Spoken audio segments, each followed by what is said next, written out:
Entonces vamos a identificar ese o a entender ese quinto componente extraordinario que le pone fin a todo este modelo de iglesia, a toda esta presentación para nosotros.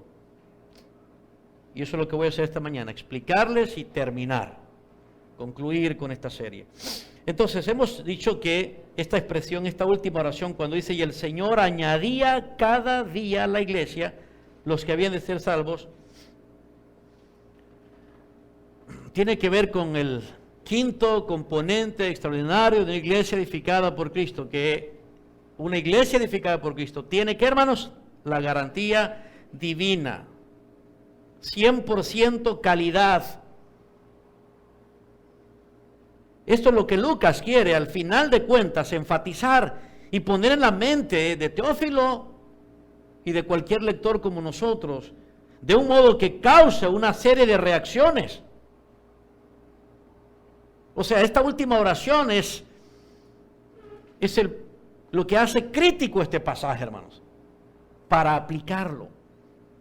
Es lo que hace crítico, es lo que hace del texto algo sumamente importante para aplicarlo en nuestras vidas. Lucas quiere que con esa oración final haya una reacción en el lector. ¿Cómo qué, por ejemplo? Saber que es el Señor el que edifica, o el que añade, o el que suma, o el que junta. Saber eso, saber que detrás de la iglesia hay una persona como la que dice Lucas acá, que es el Señor, el Curios, el soberano. Saber eso, ¿qué tipo de reacciones podría traer? Bueno, depende. Para mí como pastor, se lo puedo decir, para mí como pastor, no sé para ustedes como miembros, como cristiano. Yo soy cristiano, pero como cristiano en el rol de pastor, en el rol en el que me ha tocado, mi primera reacción es, gracias Señor. ¡Oh, qué alivio! Gracias. Que eres tú y no yo. No podría vivir, no podría dormir. No sé, yo creo que me pasaría, tendría yo viviría con un estrés postraumático como Thor. Sería más panzón yo que Thor, ¿verdad? Bueno, perdón, me acordé de el estrés postraumático de ese personaje de Thor. O sea, pasaría así yo todo el tiempo, hermano, deprimido. Porque yo soy el que tengo que edificar la iglesia. Yo tengo que añadir la iglesia. ¡Ay, qué trabajo el que tengo! Es mi iglesia. Yo tengo que. Y si a aquel persona no le gusta, yo tengo que hacer algo para que le guste. Y si aquel hermano o miembro reacciona, ¡ay, yo tengo! Yo por acá, yo por allá. Imagínense, hermano.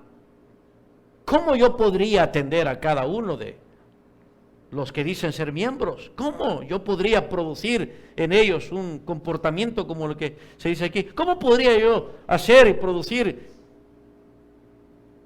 que actúen de una manera, que se involucren en las actividades espirituales de un cristiano? ¿Cómo? A menos que con chantaje, como suelen hacer algunos líderes hoy en día. Si ustedes traen 5 personas de visita a la iglesia, entonces se ganan tal cosa. Tenemos un premio. Así es como hacen. El que dé más, etcétera. O sea, utilizan manipulaciones, chantaje. ¿Eso quieren?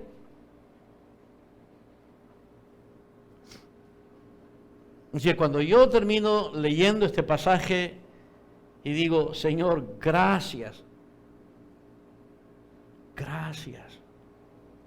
Por favor, dales el mismo sentido de seguridad a los hermanos, que tú eres el que edificas, que eres tú el que añades, eres tú el que sumas, eres tú el que produces, eres tú el que te ocupas. La iglesia es un organismo espiritual. Yo no tengo recursos y capacidades para hacerme cargo de la iglesia, excepto lo que hago, que se me ha asignado. Esta es mi parte en el plan del Señor. Pero hasta ahí nomás, hermano. ¿Y la de ustedes cuál es? El Señor añade. Entonces, la reacción, una serie de reacciones que Lucas quiere causar en el lector, por un lado es seguridad, por otro lado es compromiso. Seguridad y compromiso. Si usted está seguro de que la iglesia cristiana es edificada por Cristo, con los elementos anteriores que ya hemos comprendido como fundamento sólido, membresía genuina, actividades vitales, testimonio impactante, si usted está convencido de eso, que son elementos propios de una iglesia edificada por Cristo, que no está siendo edificada por hombres. ¿Qué persona es la que está detrás de todo esto? Eso es lo que Lucas está anticipando a Teófilo. Si Lucas no termina diciendo lo que dice, Teófilo de pronto hubiese quedado como inseguro. Pero cuando dice, mira, es el Señor. Entonces, cualquiera que lee esto, cualquiera que oye esto, lo primero que tiene que entender, la primera cosa que debe causar en su mente es, la iglesia no es algo humano, no es algo humano, no es de fabricación humana. La iglesia no es del pastor Rafael. Bueno, hay algunos que cuando están en contra del pastor dicen eso. La iglesia no es del pastor cuando están en contra del pastor. Pero cuando ellos están en otra posición errados, no dicen eso. Es decir, lo que quiero llamar su atención es, muchos de nosotros llegamos a conclusiones muy equivocadas y por lo tanto a tratar de forma muy equivocada la iglesia cuando creemos que la iglesia es manufactura humana. Cuando creemos que lo que la iglesia es la iglesia, y la vemos simplemente bajo el lente humano, ¿no es cierto? Y la tratamos como algo irrelevante, insignificante, ¿no es cierto? La iglesia está conformada por humanos, pecadores, convertidos por la palabra, por una membresía que recibió la palabra. Pero la iglesia como tal es un organismo espiritual, hecho por el Señor, edificado por Él. ¿A quién se le ocurrió la iglesia, hermanos? ¿A quién? ¿A quién se le ocurrió la iglesia? A Dios. La iglesia es la obra participativa de Dios, el Padre, quien la planeó. De acuerdo a Efesios capítulo 1, fue el Padre. Bendito sea, dice el apóstol Pablo. Bendito sea el Dios y Padre de nuestro Señor Jesucristo, que nos bendijo con toda bendición espiritual en los lugares celestiales, donde Cristo está. Él que nos escogió antes de la fundación del mundo. Él que nos predestinó, el Padre planificó una iglesia de pecadores redimidos bajo su propio deseo de tener un pueblo de pecadores donde fue Dios quien antes de la fundación del mundo escogió, predestinó y con pura gracia, o sea, lo que le motivó a Él fue su puro deseo, su pura buena voluntad de hacernos aceptos en el amado.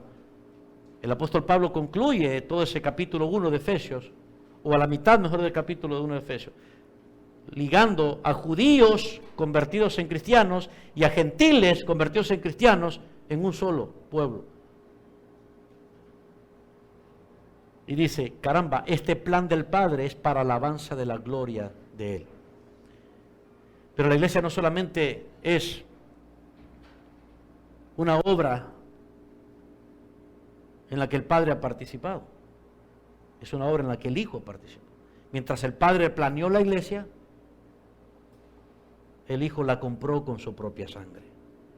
Eso es lo que dice la palabra de Dios. Es la advertencia que le da el apóstol Pablo, justamente aquí en Hechos capítulo 20, advierte a los miembros y líderes de la iglesia en Éfeso En Hechos capítulo 20, versículo 28, por tanto, mirad por vosotros y por todo el rebaño en que el Espíritu Santo os ha puesto por obispos para apacentar la iglesia del Señor, la cual Él ganó por su propia sangre, Él ganó, Él la compró. Este no fue el Padre no la ganó con su propia sangre, porque el Padre no sangró, el Padre no se encarnó.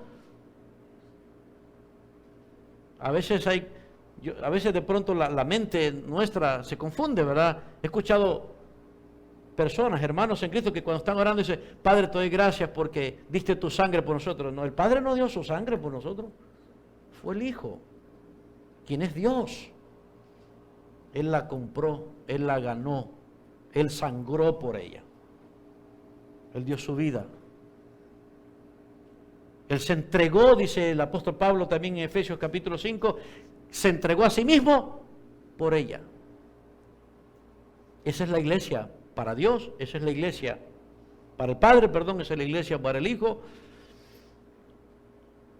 ¿Y qué otra persona falta, hermanos? El Espíritu Santo. El Padre planeó la iglesia desde antes de la fundación del mundo, el Hijo la compró, la redimió, la ganó con su propia sangre y el Espíritu Santo la dotó. Es el Espíritu Santo el que dota a la iglesia como un organismo espiritual. Es el Espíritu Santo el que le reparte dones a cada miembro del cuerpo por el Espíritu Santo. Es el Espíritu Santo que hace posible que cada creyente individualmente sea incorporado a la iglesia. Primero universal, la invisible, donde todos son cristianos originales, genuinos. Y es el Espíritu Santo que hace que ese cristiano que está, dice la palabra, dice en 1 Corintios 12, bautizados. Todos somos bautizados en el mismo cuerpo por el Espíritu. O sea, introducidos a la iglesia por el Espíritu para ser dotados y cada uno como miembros, el uno con el otro, juntos para edificar ese cuerpo. Esa es la iglesia, hermanos. El Padre, el Hijo y el Espíritu Santo obran y han obrado para que la iglesia sea así. Lucas tiene eso en mente. Lucas le preocupa que cualquiera de nosotros, como lectores, como cristianos, tengamos una percepción humana de la iglesia. Esta no es una institución humana, hermanos. No es humana. Ni siquiera la familia o el matrimonio se compara. Porque la familia y el matrimonio es una institución humana por diseño divino. Dios la diseñó, pero es una institución humana. La iglesia no. Dios la planeó antes de la fundación del mundo.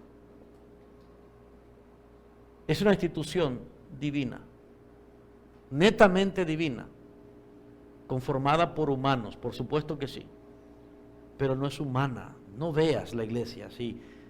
Ve lo que dice Lucas, y el Señor, ¿qué persona está detrás de la iglesia? No es el que está frente a ti, no es el que miras, y en aquel momento no son los apóstoles, Teófilo, no son los apóstoles, no son los miembros, es el Señor de la iglesia. Así que ten más respeto por la iglesia, ten más aprecio por la iglesia, ten más amor por la iglesia. Saben, Teófilo, su nombre está compuesto por dos palabras en griego: teo, de teos, Dios, y filo, teófilo, de la palabra fileo, en griego, que es amor fraterno o afecto especial. Entonces aquí tenemos a un individuo que se llama Teófilo, es decir, amado por Dios. La pregunta es, Teófilo, ¿y tú amas a Dios? ¿Tú eres amado por Dios? ¿Amas a Dios? Sí, amo a Dios. Ama a la iglesia. Ama a la iglesia. No, hermano, nosotros no tenemos que llamarnos Teófilo para ser amados por Dios, ¿verdad? Teofilita, Teofilona, todos somos amados por Dios. Hemos sido amados por Dios. ¿Amamos a Dios? ¿Amamos la iglesia? ¿Cómo saber que amamos la iglesia? ¿De qué somos capaces por la iglesia? ¿De qué somos capaces? Porque de lo que seamos capaces por la iglesia es de lo que somos capaces por el Señor. De lo que somos capaces por el Señor, somos capaces por la iglesia. Y el Señor, es el Señor la persona que tú debes estar viendo detrás de la iglesia. Es el Señor, es el marido de esa novia, es la cabeza de ese cuerpo, es el fundamento de esa iglesia. El que tienes que estar viendo es el Señor de ese pueblo, el que tienes que estar viendo. Y el Señor añadía a la iglesia los que habían de ser salvos.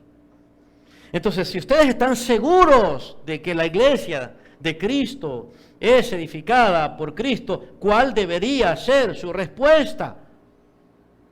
¿Cuál debería ser su respuesta? ¿Qué es lo más sensato que deberían hacer? Saber esto, entender esto, aceptar esto, porque esa es la cuestión. ¿Aceptas que Cristo es el que edifica la iglesia? ¿Aceptas que es el Señor el que edifica la iglesia? ¿Aceptas que Él es la persona que hace la diferencia? Él es la persona que da la garantía divina. Él es la persona que da seguridad que tanto necesita. Él es el que garantiza y asegura que la iglesia de la cual tú eres parte, las puertas de la muerte no van a poder contra ella. No van a poder. ¿Aceptas eso? ¿Crees eso? ¿Cuál sería tu respuesta entonces? ¿Seguir indiferente a la iglesia? ¿Seguir rebelde a la iglesia? ¿Seguir inseguro, vacilante, ignorante?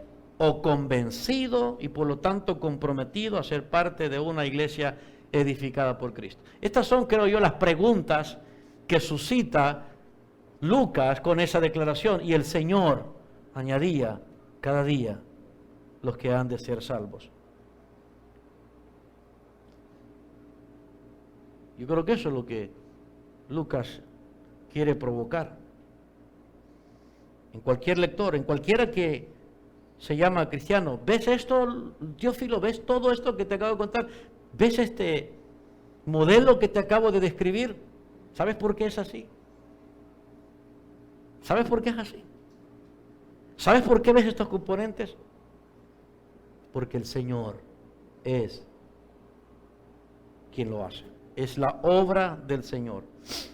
Entonces, a fin de comprender de una manera todavía más clara esta oración, cuando dice, y el Señor añadía cada día a la iglesia los que habían de ser salvos, yo creo que lo que Lucas está destacando en esta oración, una manera de ver cómo aplicamos esto que Lucas dijo hace siglos atrás,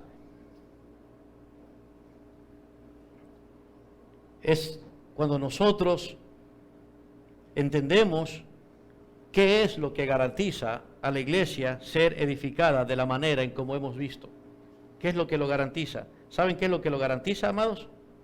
La participación soberana del Cristo resucitado. La participación soberana del Cristo resucitado es lo que garantiza que la iglesia sea edificada del modo en que has visto. Es lo que garantiza que la iglesia tenga este modelo que has visto, querido hermano. Este modelo que has estado oyendo y aprendiendo. Este es la persona que hace la diferencia. No soy yo, no eres tú. No es que tenemos que buscar una estratega. Hay iglesias que hasta cambian de pastores, despiden pastores. Porque buscan modelos fuera del modelo bíblico y se dejan llevar por sus simples sentimientos y deseos y motivos, porque creen que la iglesia se edifica con recursos meramente humanos, con carisma humano, con ¿cómo se llama? Con inteligencia humana. Se dejan impresionar por ciertas personas. Mira, como quisiera yo que yo no sé, Pastor Rafael, debería ser como este pastor deberíamos tener nosotros aquí, porque mira el carisma, mira cómo atrae, mira, 30 minutos nada más se predica, porque como es que siempre es este es el talón de Aquiles mío, ¿no? mucho predico. Mira, ese es el que queremos. Ese es el que tenemos ahí. Cambiémoslo. Eso es todo lo que les atrae. ¿Qué atrae? Es una atracción por hombres. Y Lucas dice, no debe suceder. La iglesia no es un museo para admirar hombres ni mujeres. Todo lo que suceda en la iglesia, en la manera en cómo vemos que sucede, de acuerdo a este modelo de Hechos capítulo 2, si está sucediendo, es porque Cristo la está edificando. Si no está sucediendo, es porque Él no la está edificando. ¿Y cómo va a suceder eso si el Señor no es el que está añadiendo? ¿Cómo va a suceder eso?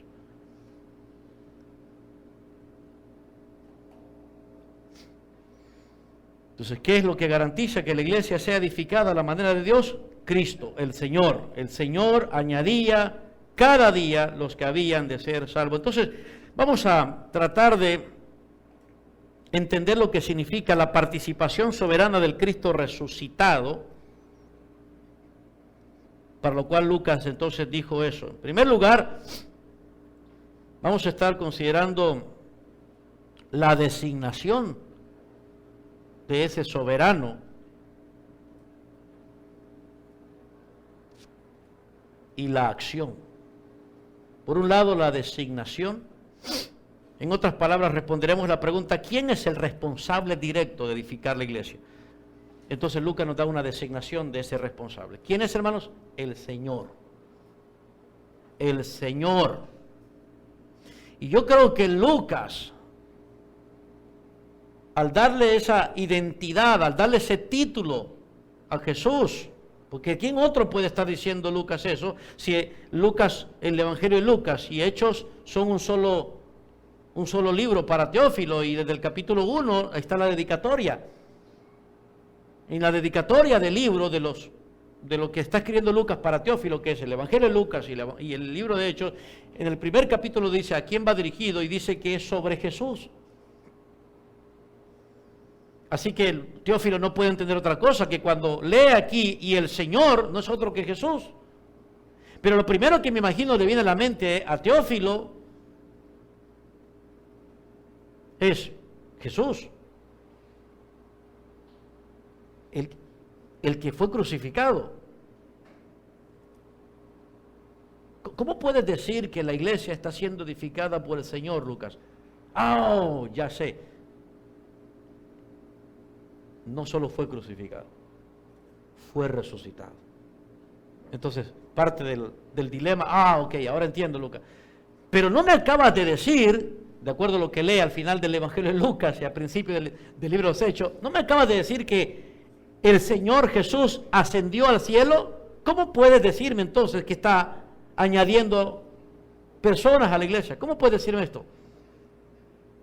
Entonces, la respuesta es, el Señor crucificado, el Señor resucitado, el Señor ascendido, es el Señor que llena la iglesia, está presente en la iglesia. El que Él haya ascendido no significa que no pueda estar presente en la iglesia, lo hace a través del Espíritu de Dios. El Señor añade, el Señor actúa, el Señor se ocupa por el Espíritu de Dios. Así que cualquier atribución que toma el Espíritu Santo en la iglesia es simplemente atribución del Hijo como del Padre. Acuérdense, es un solo Dios. Lo que se diga del Hijo, del Padre se dice, lo que se dice del Hijo se dice del Padre, lo que se dice del Espíritu se dice del otro. Entonces ahora entienda, es el Señor resucitado el que está a cargo de la iglesia a través de su Espíritu. Ese es el Señor glorificado, este es el Señor que ha vencido la muerte, este es el Señor que ha sido avalado por el Padre, este es el Señor que ha sido aprobado por el Padre, este es el mismo a quien se dice en Mateo 28, toda autoridad le ha sido dada. Este es el Señor. Y Lucas entonces lo que quiere es que Teófilo se dé cuenta, mira, la iglesia no es el producto de un Cristo muerto, de un fundador muerto, de un individuo del pasado. La iglesia es el producto de un Cristo viviente. El Dios de la iglesia, el Salvador de la iglesia, el Redentor de la iglesia, el Señor de la iglesia es un ser resucitado, glorificado. Dígame, ¿qué otra cosa en el mundo podría tener el aval que la iglesia tiene? ¿Qué otro? ¿Qué otra cosa? ¿Qué otra cosa de la cual tú seas parte y emprendas en esta vida puede tener el aval que tiene la iglesia de contar con el Señor mismo, resucitado y glorificado?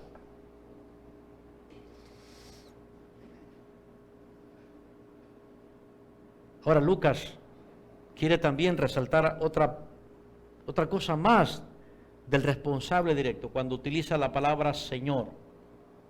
Primero lo designa como el Señor en referencia a Jesús, ¿verdad? El mismo que murió por la iglesia es el mismo que edifica la iglesia. El que se entregó por ella es el que tiene derecho de estar a cargo de ella. El que la inició es el mismo que tiene derecho de hacerla crecer.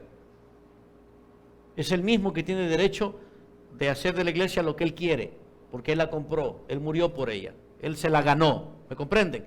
Pero hay otro elemento que Lucas quiere que nosotros sepamos reconocer del distintivo de este participante soberano llamado Señor. Cuando él dice Señor, título, ¿qué es lo primero que viene a la mente de Teófilo en esa época en la que se escribe el libro de los Hechos? Aproximadamente años 60.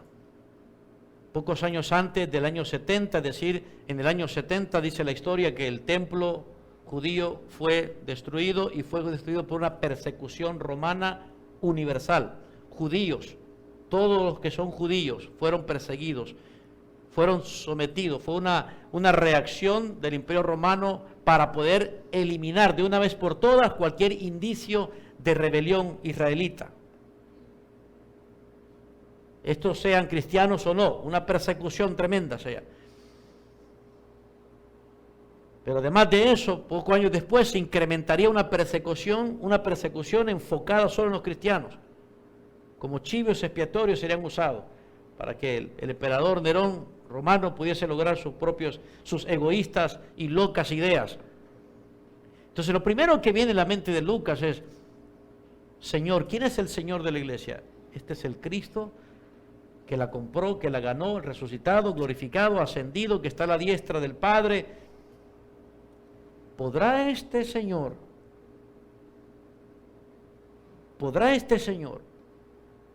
mantener, conservar, asegurar la iglesia con toda esta persecución que viene? Con toda esta persecución que inicia. Eso creo que está en la mente. ¿Será posible que la iglesia vaya a permanecer después de esta persecución sangrienta, de esta amenaza inminente? ¿Y cuál es la respuesta? ¿Cuál es la respuesta, hermanos? Sí, porque el Señor que añade es el que dijo a los apóstoles, y yo edificaré mi iglesia y las puertas de la muerte no van a poder contra ella. No importa el emperador que gobierne, no importa el imperio, no importa el poder humano, no importa la autoridad humana, no importa el gobierno humano, no importa ningún tipo de fuerza con autoridad y poder que amenace la iglesia. Si yo la edifico, la iglesia permanece de pie, firmes y adelantes, huestes de la fe, sin temor alguno, pues Jesús nos ve. Jefe soberano, Él al frente va. Y la regia trebolando está. Ahí va firme la iglesia que está siendo edificada por Cristo, hermanos. Es una garantía de seguridad para el cristiano. Como un lindo himno también que cantamos. Ya venga la prueba, oh me tiente Satán. Hay triunfo para el cristiano que es parte de esta iglesia edificada por Cristo. Hay esperanza. Tal vez ustedes no lo están viendo, hermanos. Tal vez ustedes, es que ya quisiera yo que estuviéramos bajo persecución para que pudiésemos entonces ver al Cristo reinante, soberano, participando de la igleia de la manera en que lo hace y no tener miedo y enfrentarnos ante la persecución, ante la hostilidad, ante la amenaza, ante todo el grado de intimidación y decir no tenemos miedo. Estamos más enfocados en ser lo que tenemos que ser, estamos enfocados simplemente en que Jesús produzca lo que solo Él puede producir. Somos una iglesia de Cristo. Estamos siendo edificados por ellos. No importa quién nos amenace. No envidiamos nada del mundo. Somos distintos. No importa quién haya puesto precio a nuestra cabeza. Pero nosotros no nos pasa. Entonces, de alguna manera, la cultura y la sociedad en la que estamos nos enfría, nos opaca, hermanos. Pero ese era el trasfondo que Lucas tenía y Teófilo. Y lo que quería comunicar era, date cuenta que si tú, Teófilo, tienes una comprensión correcta de lo que es la iglesia, entonces tú eres parte de un cuerpo victorioso de cristianos, porque el comandante en jefe no tiene enemigo que lo iguale. Él puede mantener y conservar y sostener su iglesia, porque Él es el que añade. ¿Se dan cuenta de eso? Ahora el apóstol Pablo desarrolla una explicación todavía más clara acerca de este Señor. Y me gustaría poder destacar cosas que yo sé que ustedes saben, pero a la luz de ese trasfondo en el que Lucas quiere escribir y llamar la atención de Teófilo, por ejemplo, a los colosenses. El apóstol Pablo va a describir a los colosenses al Señor. El designio de aquel, una designación, mejor dicho, de aquel que es responsable directo en la edificación de la iglesia, no es otro, sino que es el Señor de la creación. El emperador de Roma solo es el Señor de Roma, es el Señor del imperio, que pronto va a morir. Es una criatura nada más, aunque es endiosa. Cualquier poder humano, cualquier fuerza humana, no tiene comparación con el Señor de la iglesia. En Colosenses capítulo 1, el apóstol Pablo entonces hace un reconocimiento, hermanos, impresionante de la naturaleza del Señor cuando dice en el capítulo 1, versículo 15, Él es la imagen del Dios invisible, el primogénito de toda creación, porque en Él fueron creadas todas las cosas, las que hay en los cielos y las que hay en la tierra, visibles e invisibles, sean tronos, sean dominios, sean principados, sean potestades, todo fue creado por medio de Él y para Él. Y Él es antes de todas las cosas, y todas las cosas en Él subsisten, y Él es la cabeza del cuerpo que es la iglesia, el que es el principio, el primogénito de entre los muertos, para que en todo tenga la preeminencia. Este es el Señor de la iglesia. Es el creador de todo, es el creador del universo, es el todopoderoso. Y ¿saben una cosa? Toda fuerza humana, y como leemos aquí inclusive, toda fuerza espiritual existente, creada por Dios, porque nada puede existir si Dios no lo ha creado.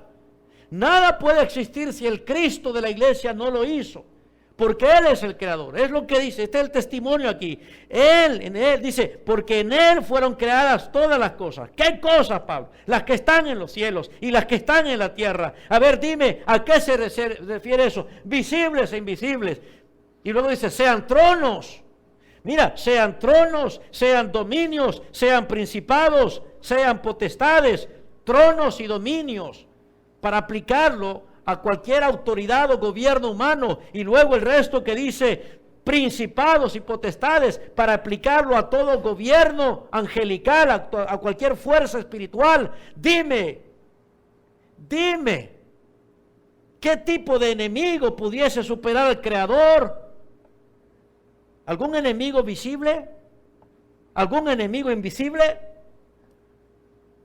Pero tienes que tener al Señor de la iglesia, del lado de tu iglesia. Porque Él es el único que puede superar cualquier tipo de enemigo, cualquier tipo de autoridad o poder o gobierno. Caramba, qué tremendo, qué impresionante esto, ¿verdad, hermanos? Y yo que pensé que la iglesia era como jugar a, no sé, juguemos a la iglesia. Jugar a la iglesia, no, hermanos. No si somos una iglesia representativa del modelo bíblico.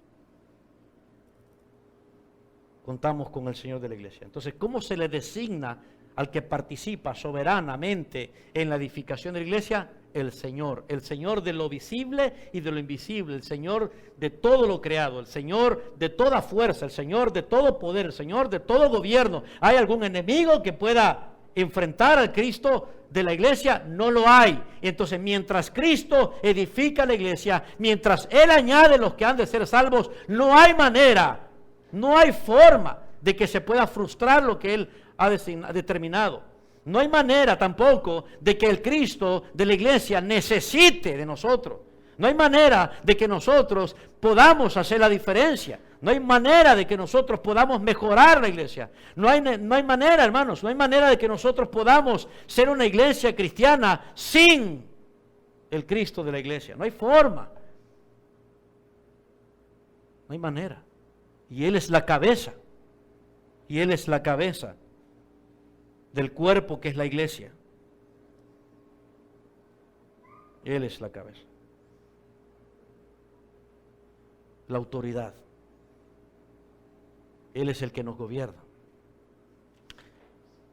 Y por si esto fuera poco, el apóstol Pablo también a los efesios, que necesitaban también tener un concepto respetable de la iglesia. Miren que los efesios en aquel tiempo, antes de su conversión, tenían un concepto respetable de los templos y de los dioses falsos. Esos eran los efesios. Alardeaban del templo de la diosa Diana y alardeaban de todas sus deidades falsas. Pero miren que ellos necesitaban tener un concepto respetable de la iglesia como un organismo espiritual, que era representativo a través de los mismos creyentes en la iglesia en Éfeso. Y el apóstol Pablo con eso en cuenta, entonces él dice cosas como estas, parecidas a lo que le mencionó a los colosenses.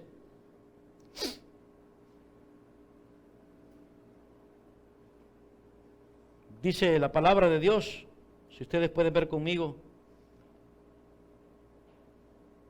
capítulo 1, ustedes los cristianos, ustedes los creyentes en Cristo, deberían tener un entendimiento bien alumbrado, bien iluminado. ¿Para qué? Para que puedan ustedes ser conscientes de quién es el Cristo de la iglesia, quién es el Cristo de ustedes. Miren lo que leemos, capítulo 1, versículo 18. Alumbrando los ojos de vuestro entendimiento, ¿para qué? Para que sepáis cuál es la esperanza a que Él os ha llamado y cuál es la riqueza de la gloria de su herencia en los santos y cuál la supereminente grandeza de su poder para con nosotros los que creemos, según la operación del poder de su fuerza, la cual operó en Cristo resucitándole de los muertos y sentándole a su diestra en los lugares celestiales, sobre todo principado y autoridad y poder y señorío y sobre todo nombre que se nombra no solo en este siglo, sino también en el venidero, y sometió todas las cosas bajo sus pies y lo dio por cabeza sobre todas las cosas a la iglesia. Este es el Cristo de la iglesia. Todo está bajo sus pies. Y esa expresión significa que toda autoridad, todo poder, toda fuerza, todo lo imaginable que se pueda pensar, hermanos, está por debajo de la autoridad de Cristo. Este es el Señor de la iglesia. Y yo pensé que el Señor de la iglesia solo era el que había muerto por mí en la cruz. Y yo pensé que el Señor de la iglesia era aquel crucificado. No, hermano, no es el crucificado solamente. Es el resucitado. Es el entronado. Es el glorificado. Dice la palabra de Dios aquí que el Padre sometió todas las cosas bajo los pies del Hijo y lo dio por cabeza sobre todas las cosas a la iglesia, la cual es su cuerpo, la plenitud de aquel que todo lo llena en todo. Esa es la iglesia. Así que, ¿qué es lo que Lucas está diciendo cuando dice, y el Señor añadía todos los días, cada día, a los que vencieron? ¿Qué está diciendo? Fija tu mirada en la persona que está detrás de la iglesia, en esa persona divina. Fija tu mirada en el Cristo resucitado, en el Cristo soberano, porque Él y solamente Él es el que tiene una participación directa para tener este modelo de iglesia. ¿Quieres ese modelo de iglesia, hermano? ¿Quieres ser parte de ese modelo? ¿Quieres tú estar dentro de ese modelo de iglesia? Asegúrate que tu liderazgo tenga ese elevado concepto del Cristo. Asegúrate de que los varones que aspiran a ese liderazgo tengan ese concepto elevado del Cristo de la iglesia. Prediquen a ese Cristo de la iglesia, enseñen de ese Cristo de la iglesia. Alienta que tu iglesia tenga siempre a Cristo por excelso, por supremo, por cabeza, por fuente de todo, por autoridad de todo, y que se aplique todo lo que Él dice. Asegúrate como miembro que se cumpla lo que Él quiere, porque Él es el Señor de la iglesia. Entonces, ¿a qué enemigo le temes más?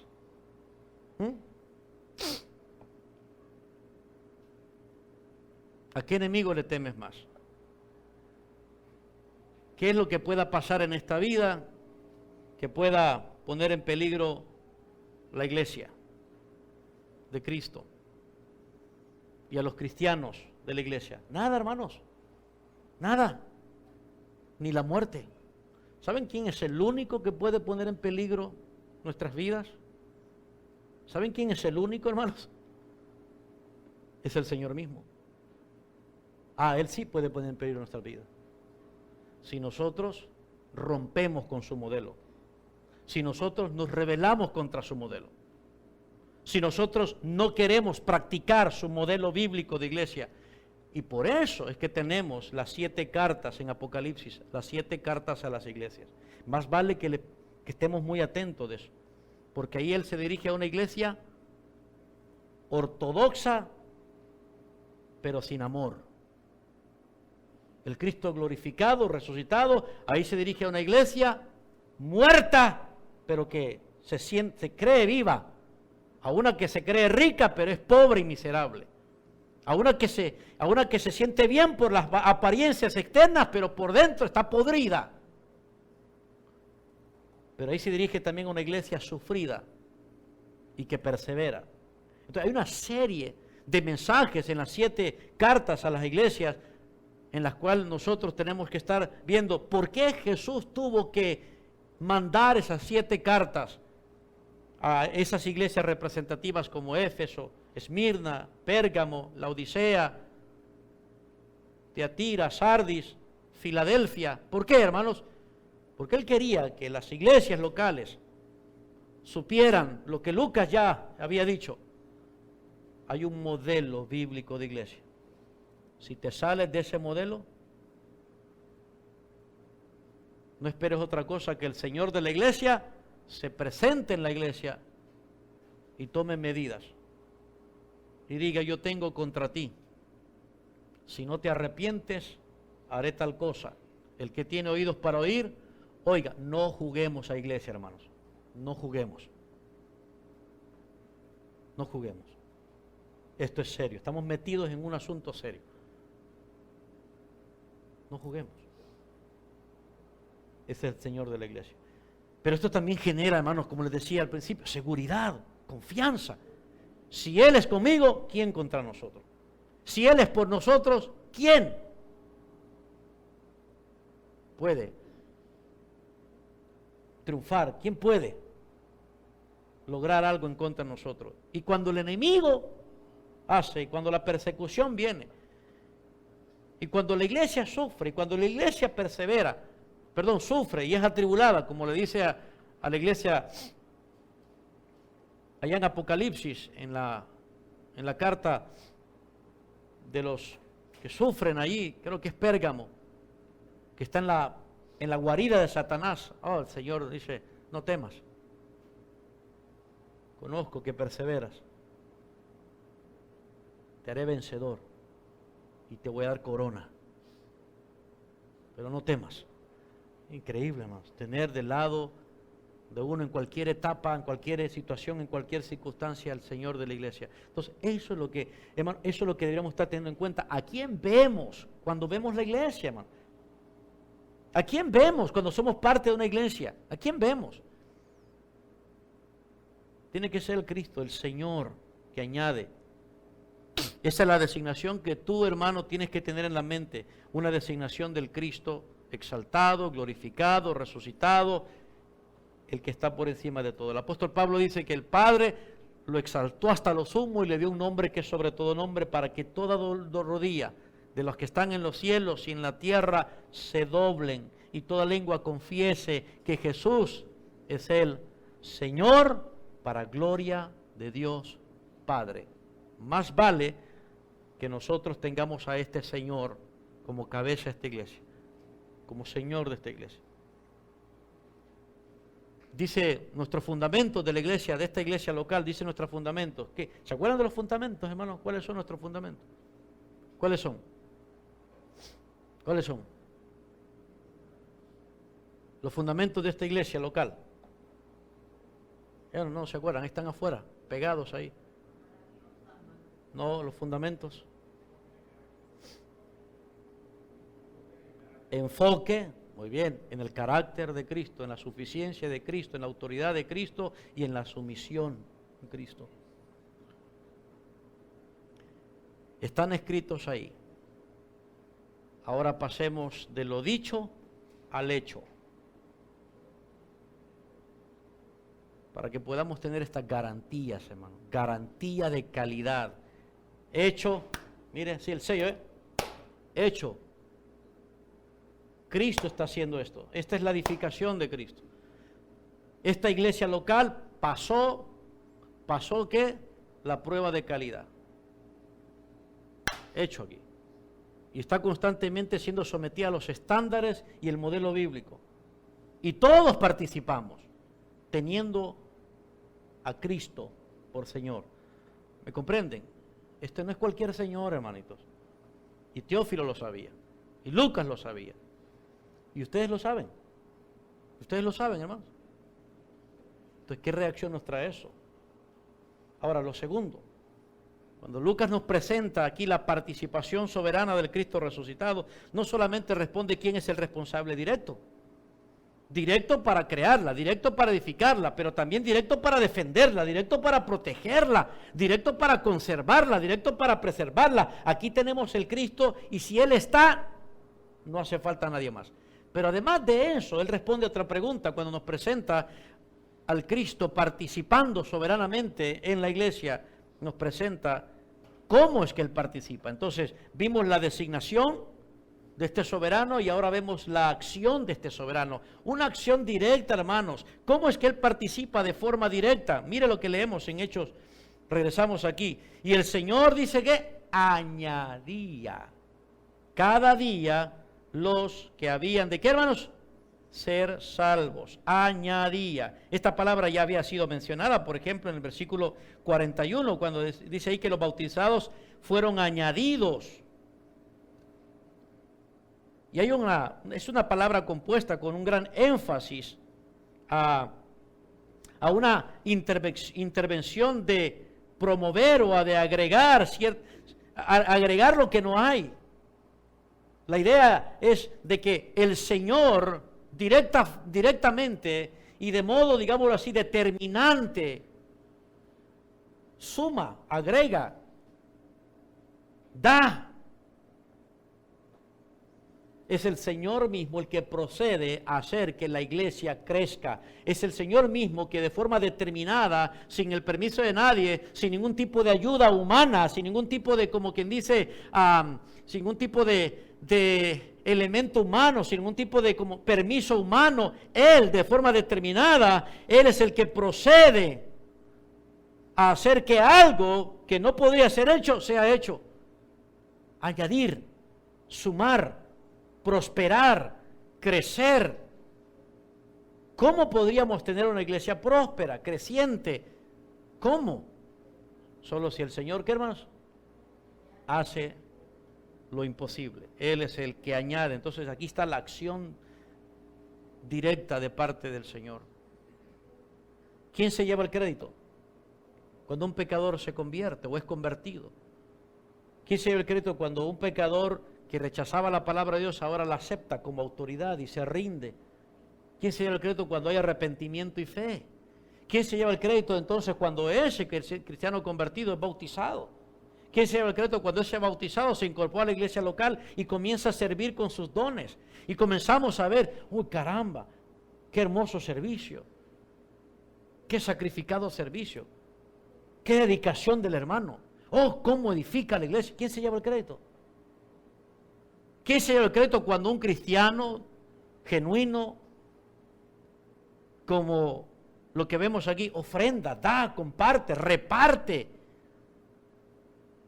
¿Quién se lleva el crédito? ¿Quién se lleva el crédito cuando los cristianos son dedicados a la oración, persistentes, constantes? ¿Quién se lleva el crédito con esas actividades vitales? ¿Quién se lleva el crédito con ese testimonio impactante? ¿Quién? ¿Y nosotros dónde estamos? Si nosotros somos los medios y los canales. Pero la gloria es del Señor, porque Él es el que añade. Es acción divina, hermanos. Él hace en nosotros. ¿No es cierto? Él hace en nosotros. Porque Él mismo es el que pone en nosotros el querer como el hacer, por su buena voluntad. Esto es para que no, hermano, esto es para que no nos llevemos crédito. Esto es para que no estemos comparándonos unos a otros y estemos promoviendo nuestra propia altivez de espíritu. No, es el Señor. Él es el que añade, es el que actúa. Cualquier cosa que veamos dentro de este modelo bíblico es el Señor. Cualquier cosa que veamos que atente contra este modelo bíblico es culpa tuya, es culpa mía. Porque este modelo bíblico es producido por el Señor, pero lo que es opuesto al modelo bíblico es producido por nosotros. Y eso necesitamos tener en cuenta este estándar y este modelo para decir, Señor, aquí estoy. Porque este es el Señor de la iglesia, hermanos. El que actúa. Y una vez más, qué seguridad, qué tranquilidad, ¿no es cierto, hermanos? Qué confianza, qué reposo, qué descanso. Si este es el Señor de la iglesia, ¿se cansa el Señor de la iglesia? ¿Se agota el Señor de la iglesia? ¿Se aburre el Señor de la iglesia? ¿Se rinde el Señor de la iglesia? ¿Cuándo va a parar este Señor de la iglesia? Este es el mismo Dios del cual el creyente judío, a través de un poema, supo decir en momentos de ansiedad y de peligro, que el Dios de Israel te guardará. No dormirá el que guarda a Israel. No duerme el que guarda la iglesia. No duerme el Señor de la iglesia. No se cansa, hermano, no se agota, no se rinde, no se desespera en lo absoluto. ¿Me comprenden, hermanos? No está ahí dependiendo de nosotros, no está ahí desesperado. Ay, si tan solo Roberto, si tan solo Roque me echara la mano. A mí échenme la mano, pues, pero él no necesita ayuda alguna. Él es el Señor de la iglesia, pero nosotros sí la necesitamos toda su ayuda, todo. Y Él ha prometido llenarnos, hermanos, llenarnos y llenarnos y llenarnos. Entonces Teófilo, como cualquier cristiano, tenía que saber reconocer cómo es que participa Cristo en la iglesia, ¿no es cierto? Para que una vez que sepamos y reconozcamos la participación soberana de Cristo en la iglesia, nosotros tengamos más respeto, nosotros tengamos más estimación. ¿No es cierto? Imagínense, a tal grado es la participación de Jesús en cuanto a la edificación de la iglesia, en cuanto a añadirla, que cuando el apóstol Pablo más adelante comienza a perseguir la iglesia, Jesús le aparece y le dice, hey, ¿Por qué me persigues? Y él no estaba persiguiendo a Cristo, a Jesús. ¿Estaba persiguiendo a quién? A los cristianos. Pero los cristianos son los que él añade. ¿Quién salió en defensa de ellos? El Señor de la iglesia. ¿Quién se lo protegió? El Señor de la iglesia. Y ese Señor de la iglesia tuvo misericordia de Saulo, a quien convirtió como Pablo. Qué grandioso, qué misericordioso Señor de la iglesia. Pues bien, hermanos, aquí tenemos el broche de oro. Podría ser un final feliz para nosotros, si tenemos la reacción correcta ante esta última oración. El Señor es el que añade cada día a la iglesia a los que han de ser salvos. Noten eso, los que han de ser salvos. O sea, bajo la acción directa de Cristo, hay salvados por Él, no salvados por otra cosa. Aquí el énfasis está en la acción de Cristo, no en la acción de los salvados. No es que los salvados tienen algo que ver para ser salvados, sino que Él añade gente salvada. O sea, Él primero salva y añade. Él salva y añade. ¿Y cómo sabemos que Él salva? Bueno, para Él salvar a un pecador primero tiene que haberlo escogido. ¿Y por qué escoge Dios salvar a un pecador? ¿Porque tiene méritos? No, no porque tiene méritos. ¿Por qué escoge salvar a un pecador? ¿Porque es más bueno que el otro? No, tampoco. ¿Por qué escoge salvar Dios a este y no a este? ¿Porque este va a funcionar mejor que el otro? No, tampoco es por eso. Entonces, ¿por qué escoge salvar a este y este otro no? Esa es su voluntad. Pero lo que sí sabemos es que salva a este por pura gracia, sin mérito alguno de él. Simplemente porque Dios quiere disponer, se dispone a dar un bien al que no lo merece. Y eso hemos sido nosotros. El salvado es salvado por Dios, por una obra directa de Él. Y eso es lo que Lucas aquí quiere decir. La salvación es producto de la acción soberana del Señor. Ahí están las iglesias que quieren crecer, quieren que haya más asistencia. Entonces hay que valernos de algún tipo de mensaje que pueda, no sé, resultar en mejor. ¿Por qué no hacemos que el mensaje sea más atractivo para que haya más convertidos, más gente evangélica? No. Esa gente que tú puedas añadir, pero no es gente añadida por el Cristo. Cuando nosotros añadimos gente a la iglesia, por pasarla rápidamente, por un proceso así de cuánto tiempo está entre nosotros y todo eso, y porque nos gusta, mira esa persona que viene, la vemos bien interesada. Cuando nosotros sumamos a la iglesia gente que no es convertida, nos salimos del modelo. Nosotros podemos añadir gente, pero no salvada. Solo Cristo añade gente a la iglesia salvada. Este es el Señor de la iglesia. Y así, hermanos, es como podemos explicarnos por qué una iglesia es como esto, como lo que vemos en Hechos. ¿Por qué una iglesia es así como es descrita por Lucas aquí? A manera de poder, hermanos, plantearles a ustedes cómo en aquella época, aquella membresía genuina o aquel fundamento era sólido, aquella membresía genuina que tenían actividades vitales con un testimonio impactante. Déjenme decirles en un pequeño rasgo, a través de un trozo histórico, qué es lo que se decía de aquella iglesia con este modelo en el primer siglo. Voy a valerme de una cita escrita por el filósofo Arístedes a principios del siglo II. Le decía al rey en esa época, al emperador en esa época, dijo: ahora los cristianos, oh rey, al propagarse y buscar, han encontrado la verdad, porque conocen a Dios y confían en Él, el creador del cielo y la tierra, que no tiene quien lo iguale. De Él recibieron aquellos mandatos que han esculpido en sus mentes y que observan en la esperanza y expectativa del mundo venidero. Es por eso que no adulteran ni cometen inmoralidad, no dan falso testimonio, no malversan, ni codician lo que no les pertenece. Honran a padre y a madre y hacen bien a sus prójimos. Cada vez que deben juzgar, lo hacen rectamente, oh rey. No adoran ídolos hechos a imagen humana, no hacen a los demás lo que no quieren que les hagan y no comen lo sacrificado a ídolos, oh rey.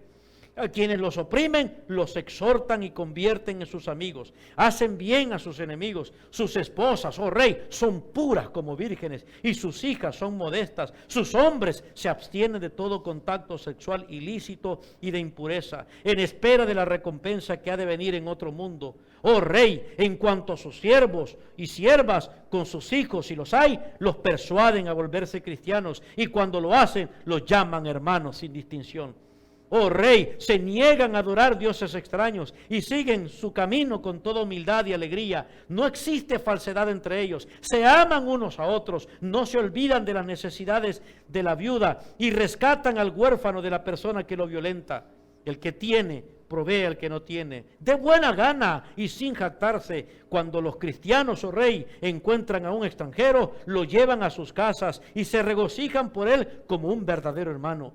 No llaman hermanos solo a quienes están ligados por lazo de sangre, sino a quienes están hermanados según el Espíritu y en Dios. Oh rey, cuando uno de sus pobres se va del mundo, cada uno provee para su sepultura según su capacidad. Si oyen que alguno de sus miembros está preso u oprimido por causa del nombre del Mesías, todos proveen para las necesidades del afectado y si es posible, lo redimen, lo liberan. Oh rey, si hayan pobreza en medio de ellos y no han guardado alimentos, ayunan 2 o 3 días a fin de poder suplir las necesidades de los desprovistos. Observan escrupulosamente los mandamientos de su Mesías, viviendo de manera sincera y sobria, como les ordena el Señor su Dios. Cada mañana y a cada hora alaban y agradecen a Dios por la bondad que les prodiga y agradecen por los alimentos y por lo que beben. Oh rey, si alguna persona justa muere entre ellos, se regocijan y agradecen a Dios y escoltan el cuerpo como si lo estuvieran pasando de un lugar a otro cercano. Cuando les nace un niño, alaban a Dios. Si muere en la infancia, le agradecen más a Dios como alguien que ha pasado por el mundo sin pecado. Pero si uno de ellos muere en su iniquidad o en sus pecados, se lamentan con amargura y tristeza como quien está a punto de cumplir su condena. Tal, oh rey, es el mandamiento dado a los cristianos y tal, oh rey, es su conducta. ¿Qué escrito es? ¿Qué elogio? ¿Cómo es posible eso? Por el Señor de la iglesia. Es el Señor, sabiendo quién es el Señor de la iglesia, ellos tenían un cambio. La reacción de ellos, cambiaron de idea, cambiaron su forma de pensar. Recuerden que ante un cambio de mente viene un cambio de deseo y ante un cambio de deseo le sigue un comportamiento. Por eso es que se decía esto de ellos apenas 100 y pico años del origen de la iglesia. Caramba, hermanos, qué hermoso testimonio. ¿Se imaginan que tuviésemos nosotros un testimonio de esa naturaleza? Esta era una iglesia que atraía personas a la conversión. ¿Por qué creen, hermanos? Porque el Señor añadía cada día a la iglesia a los que habían de ser salvos. El Señor es el que hace la diferencia. Hace la diferencia. Esto hace la diferencia para mí. ¿Hace la diferencia para ustedes, amados míos? ¿Hace la diferencia para ustedes? Entonces, a manera de que esto se acabe, probablemente decimos, bueno, llegamos al final, suspiramos y decimos, cosa del pasado. Hermanos, se acabó la exposición, pero apenas empieza la aplicación. Terminé de exponer. Lo que se me encomendó, lo cumplí y lo entregué hasta el último día. Ahora viene la aplicación, de la exposición a la aplicación. Entonces, ¿qué es lo que podríamos nosotros hacer? Ya que tenemos esta última exposición hoy, amados míos, hemos aprendido en este pasaje que la edificación de la iglesia es la perfecta obra de nuestro Señor Jesucristo. Hemos aprendido que una iglesia como tal tiene el fundamento sólido, tiene la membresía genuina, tiene las actividades vitales, tiene el testimonio impactante y tiene la garantía divina. Hemos contemplado la participación activa del soberano Cristo resucitado para poder tener un modelo de iglesia como esta. Él agregó personas a la iglesia. Él hizo de una iglesia piadosa, una iglesia santa, una iglesia modelo, una iglesia atractiva. Saben, hermanos, como punto final a toda esta exposición, es mi deseo ver esta iglesia crecer. Pero no espero que ustedes la hagan crecer. Espero que el Cristo que esté entre nosotros la haga crecer. Yo espero que ustedes puedan compartir este deseo como meta para todos nosotros, pero para que eso sea una realidad y tengamos la garantía de calidad que tanto pudiésemos estar deseando, amados míos, tenemos de manera fortuita seguir los planos del Señor. Y esos planos comienzan por tener tener exaltado a Cristo y nosotros doblegados a Él en completa obediencia. No va a ser fácil. No va a ser fácil cuando hermanos, cuando nosotros postergamos la obediencia o cuando nosotros cuestionamos la obediencia o cuando nosotros excusamos la obediencia por aquel, por aquella, por el otro, cuando quitamos los ojos de Jesús, cuando creemos que la iglesia es obra humana, cuando creemos que la iglesia es responsabilidad del pastor, es Él, por culpa de Él es que no tenemos tanta gente, por culpa de Él es que no esto, por culpa de Él lo otro, no hermanos, o por culpa de fulano, por culpa de mengano, no hermanos, no. Si esta es una iglesia edificada por Cristo, entonces tenemos que aprender más a respetarla y tenemos que aprender más a confiar en el soberano, depender del soberano, acudir al soberano y comprometernos a seguir los planos del soberano, apreciar el carácter que el soberano le ha dado a su iglesia, a pesar de las arrugas y las manchas que hay entre nosotros. Miren, hermanos, si nuestra iglesia tiene defectos, yo les voy a decir por qué tiene defectos. ¿Sabe por qué tiene defectos nuestra congregación? ¿Sabe por qué? Porque usted tiene defectos, porque yo tengo defectos. O sea, lo defectuoso de la iglesia no lo pone el Señor. Lo defectuoso de la iglesia lo ponemos nosotros. Pero déjenme decirles una cosa, que el Señor de la iglesia que añade cada día a los que han de ser salvados es el mismo que ha dicho que se va a presentar una iglesia santa, sin mancha, sin arruga, ni cosa semejante. O sea, va a haber un día, va a haber un momento en que ustedes y yo, con las manchas y las arrugas, lo defectuoso de nuestra parte, se terminará. Y Él se va a presentar a sí mismo una iglesia glorificada. Mientras tanto, tenemos que aprender a ver la iglesia como Cristo la ve. Porque Cristo no ve una iglesia de manera utópica, no la ve como quien dice así, ni con ojos cerrados, ni tampoco la ve idealista, la ve como un cuerpo en donde Él la está edificando. Así tenemos que ver nosotros. Tenemos que ver nuestra congregación.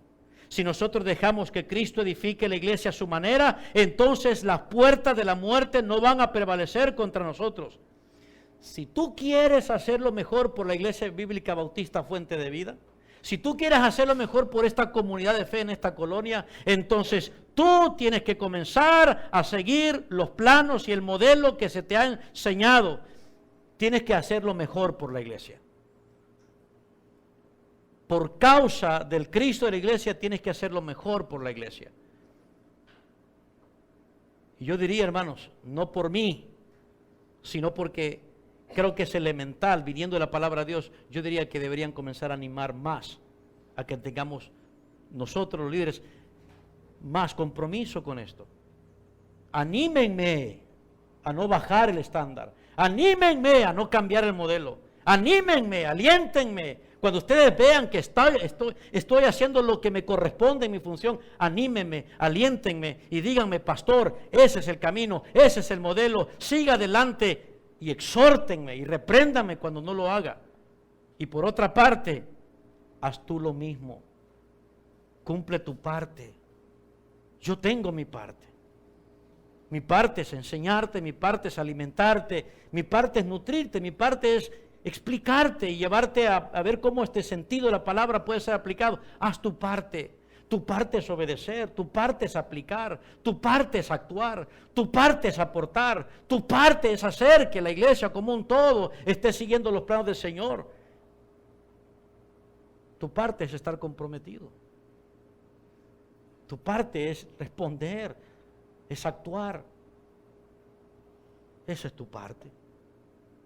Hagamos cada uno nuestra parte. No hagas mi parte, pero haz tu parte. Y estaremos siguiendo el plan del Señor para edificar la iglesia. Y entonces podremos, amados míos, seguir un modelo bíblico de iglesia. Y no estar ahí envidiando nada, hermanos.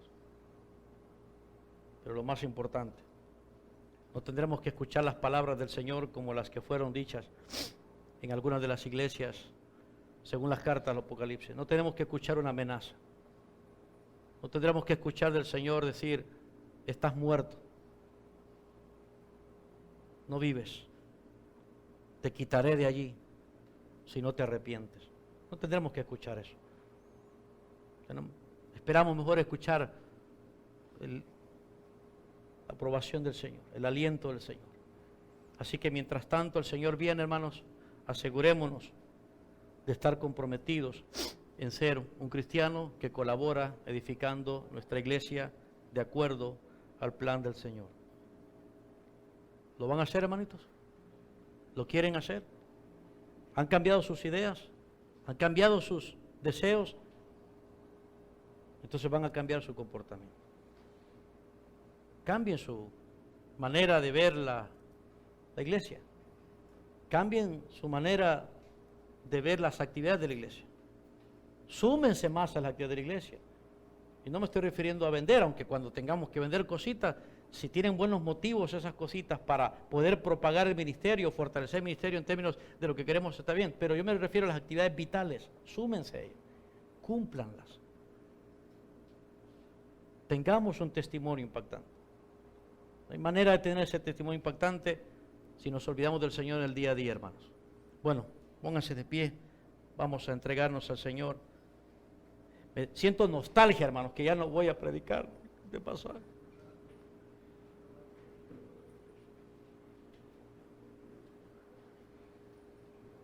Les confieso que me era más fácil, porque ya había hecho la exégesis de todo.